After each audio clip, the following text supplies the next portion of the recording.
Hello everyone, welcome to a sketchbook tour of my favorite sketchbook I've ever used.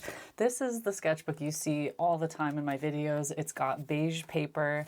I use gouache in this a lot. And in this video I'm going to flip through page by page. Here and there I'll kind of tell you some behind the scenes about what I was doing that day or insert a clip. And I hope overall you get inspired to just have fun in your sketchbooks and use it as a learning tool. This is the Stillman and Birn Nova Beige sketchbook. And what I do when I get a new sketchbook is I cut the little cover thing off of it and I put it in the back page so that I always remember the details about the sketchbook. And this is the 8x10 size. It's the larger size. They have another smaller one, I believe, a small spiral one. I have that somewhere. So we're going to get started. The first page is just a hodgepodge of things. Most of the time on the inside cover or the first page, I test lots of materials to kind of see how they perform or look on that new paper. I started this sketchbook in February 2022. So this is 2 years old, basically.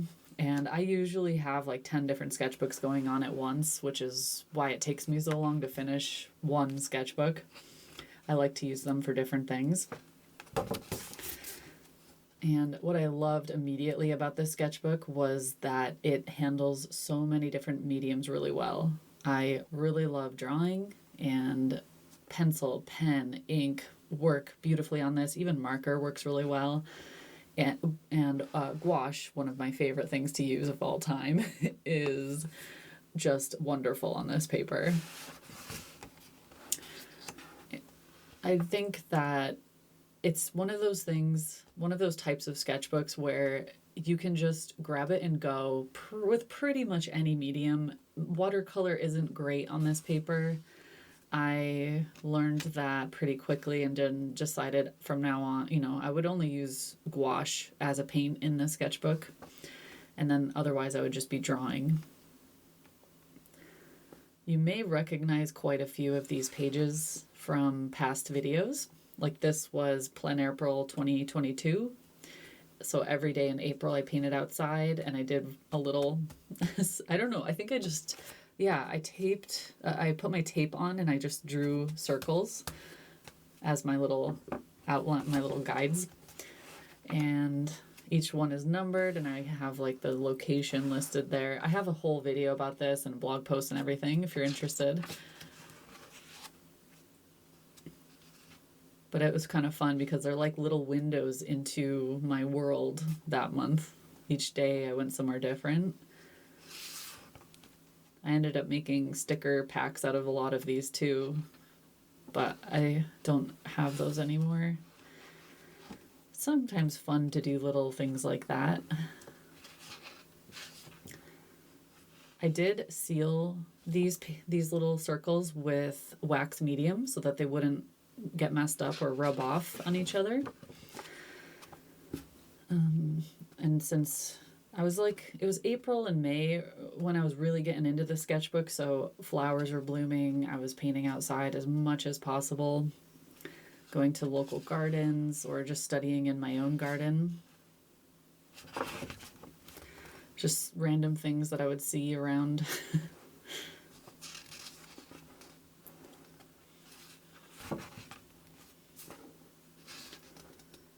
I think this was from a day at the Fintor Plein Air session event. There was a 2-day plein air event, and I just brought markers and Posca pen and a separate sketchbook for watercolor.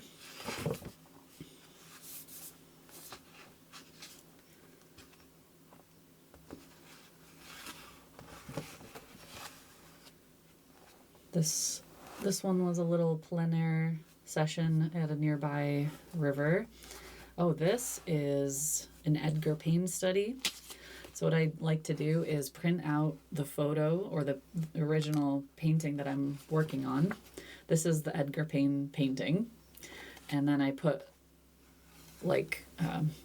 tracing paper on top and I sort of draw what I see, like the flow of the forms or the overall composition, and it just gives me somewhere to start.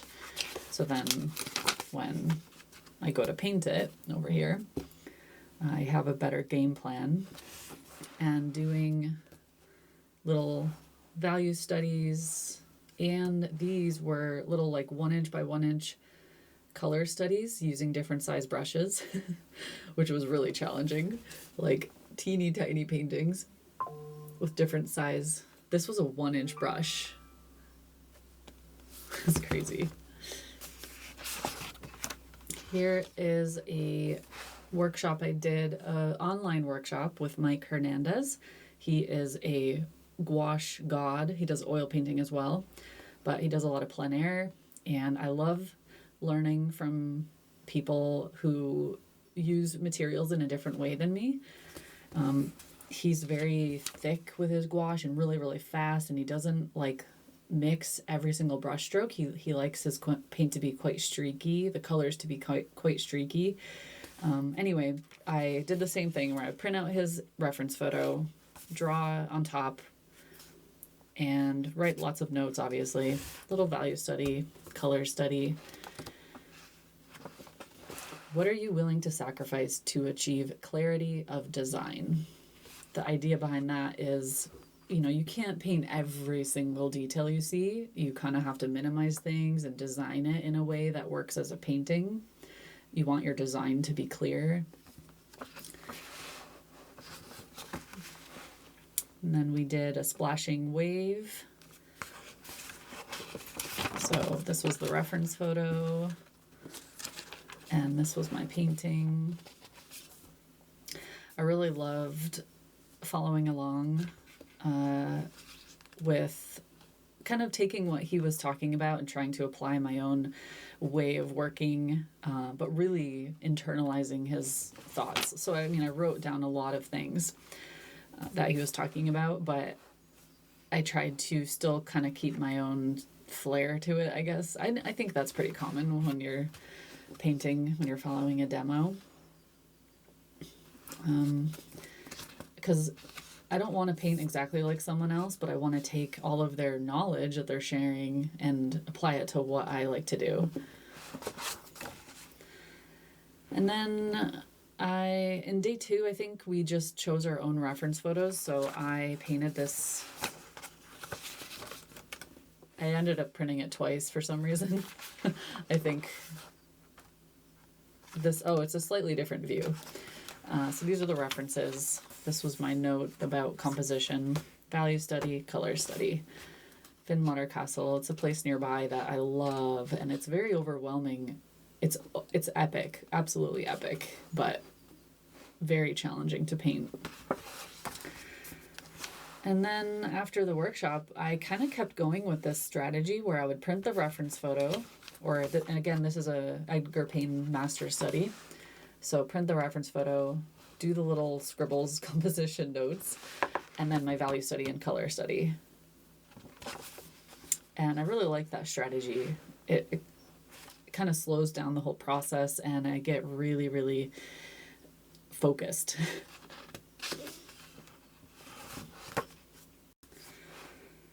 Lots of random plein air sketches. See, a lot of times when I go out and paint, I don't do like full finished pieces. I just do little tiny things, or just color notes, or just scribbles with different materials. You kind of see the pencil there. It's a little light.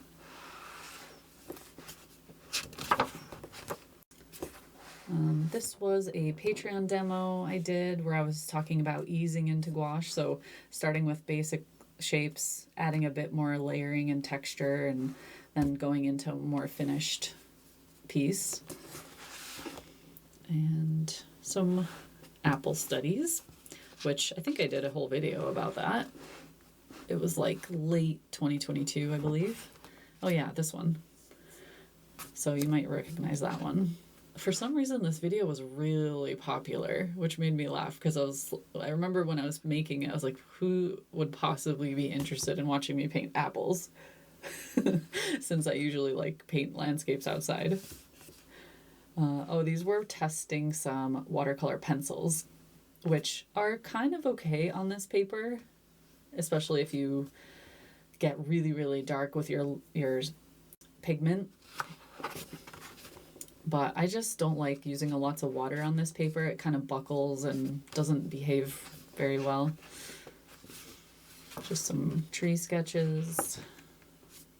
Oh, water-soluble graphite is also really fun on this paper if you use minimal water. So I think I used a water brush. And December 2022. So we're like halfway through the sketchbook and we're in December 2022. So this was gouache versus watercolor. Gouache versus watercolor. Just kind of comparing my process for both side by side. I think this is also when I announced my Craftomo gouache, or my gouache brush set, these brushes that I designed with Craftomo. I think I did this one as a live stream, this painting, when I released those. I'll put a link to those brushes in the description if you're interested. Maybe it was this painting. I think it was this one. Just a gouache sketch. And this was another video I did about painting the same scene, but with different color combinations. Changing the feeling of the scene just by changing the colors. I love this one. It's so dreamy. I just love purple in landscapes. This is when I did my huge gouache brand comparison. So basically, the next few pages are testing different brands. Arteza, Caran d'Ache, Daler-Rowney, Daniel Smith. And I have a whole video series about this. I think this was a live stream I did. So Holbein, another Daler-Rowney, but with the colors rather than black and white. Then Royal Talons, Miyahime, M. Graham, and Shinhan. Schminke Horadam, Winsor Newton, and that was it for that series. I've done others since then, but this was a Patreon tutorial, I believe, where I started with my photos of the Northern Lights, because that's when I started getting obsessed with following the Northern Lights stats and going out at night and taking photos. So we painted that during Patreon paint along. These are some random studies. Oh, I believe this was Plein April 2023, because I remember that day I was in the car, it was raining, and I painted that scene. So this is again an example of going outside, picking a scene, doing a little value study I did purple as my values, and then taking color notes like, these are the lighter fields, these are the distant trees and bushes, these are the foreground trees. Just getting notes down. This was a different day, painting the river.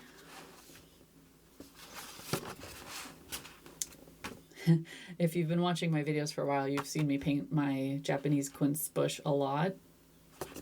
Someday I think I'll try a full painting of it, but up until now I've just done like individual studies of pieces of it. This was a little like step-by-step thing I did for Patreon. Some random sketches, still from Plein April. I think this was the last day of Plein April 2023. Another little Patreon tutorial. This one was from a video I did painting or urban sketching in Scotland in my little nearby towns, which are all really small. So it's funny to me to say urban sketching, but anyway. Some more sketches. Painting at Lossiemouth is one of my favorite places. Beautiful beach dunes there, so I go there a lot.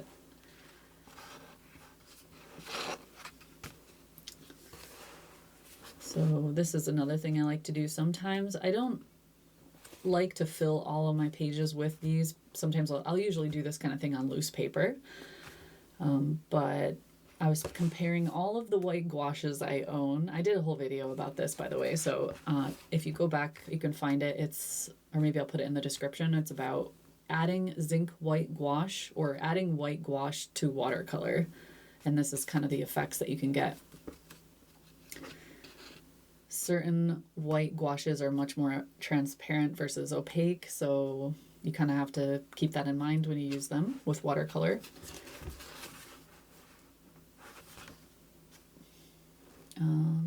Yeah, random sketch of a castle. I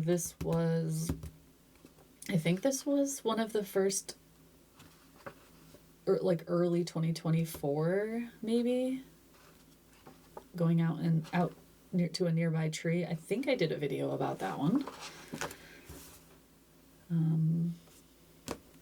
Other random sketches, testing different pens. Sometimes I get really into ink for a while. My Mary gouache test. This is kind of like going back to that series of comparisons. And Turner Design Gouache. So that was a more recent video. This was actually part of my local plein air group meetup. That was fun. We went to the cathedral and painted, but it was freezing that day, so we were working quick. But I like doing little things like this where I pick one little spot on the cathedral or the building and focus on that, or maybe just draw it, because cathedrals are quite complicated. So, you know, even just windows, I find them to be absolutely gorgeous. The architecture is so beautiful. So, you know, you don't always have to paint the full scene. Just drawing it is sometimes incredibly valuable.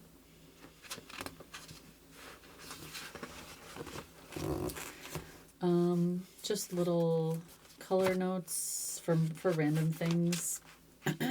This was actually Joishka Art Skillshare class. They posted a Skillshare class, and I tried that because I had just renewed my membership after a long hiatus. I'm a teacher on Skillshare, but I didn't have a membership for like a year. So now I'm back on there, and once in a while I just like to kind of see what else is out there, and if I can provide a class that isn't offered, then I'll kind of think about it in that sense. So this is a limited palette: burnt sienna, yellow lemon, turquoise, and white. And I love this combination. Like, look at these beautiful greens and turquoises you can get along with these earthy tones. Oh, I love it. And then just a little study over here. This was M-gram gouache, and these are the colors I was using: Gamboge, Prussian blue, cobalt, and quinacridone violet. Really lovely earthy tones, earthy greens. Don't remember what brand I was using here, but again, it was just like a color study. Making notes about what's what: water, sky, grass, rocks, sand. You can see I use a lot of paper and tracing paper to like put between my paintings. If I don't seal them with wax, I usually do this. Otherwise, because you can kind of see it rubs off on that paper. It's kind of hard to see, but yeah, it just prevents a little bit of that. And this was a little step-by-step thing for Patreon about mountains. This is Plein April 2024, this year. I signed up for the Warrior Painters Art Camp. That's the group that started Plein April back in the day. And this year they did like a series of demos. So they had maybe 7 people doing different demos on different days. And this was Angela Sung, who does really interesting things with color. So just a little kind of following along her demo made me think about color very differently. I don't know if I could ever paint like that, but I loved joining in and like just trying it from their perspective. And then this was a little sketch of Mount Rainier. I've lately been reminiscing about that a lot. I really would love to go back. I want to go to the Sequoia National Forest. I want to go to a lot of places in America still. So maybe on our next big visit. Yeah, so this is back into Plein April this year. Little studies.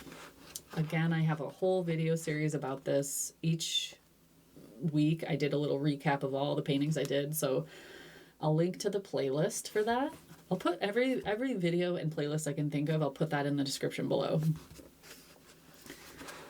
Because there's a lot. And yeah, the end of this, I think, is all Plein April this year. Painting outside every day is a huge challenge. I think, yeah, that's it. That's the end. And I've already started my next sketchbook. So I got the same exact sketchbook because I love it so much. I think I even did a video about starting the sketchbook, doing little color studies.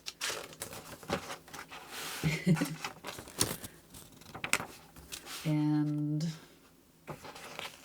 I just love this paper. And another really great thing about this paper is that when you go outside to paint, a lot of times the sun is kind of glaring down on your paper, and if you're using white paper, it reflects back in your eyes and it kind of strains my eyes. So beige paper doesn't do that, and I find it's much more relaxing to paint on. And when you're using gouache, it's a mid-tone, so it's much easier to jump into your lighter values straight away when it's beige paper or like some kind of mid-tone, some kind of color. I don't think I have that many pages in this one. I did use this for Plein April because I had finished my other one. So yeah, that's it. And there we go. I hope you enjoyed this little flip through, and feel free to jump into the other videos I put in the description if you're interested in watching how lots of this came into existence. Thanks everyone. I'll see you again next week. Cheers.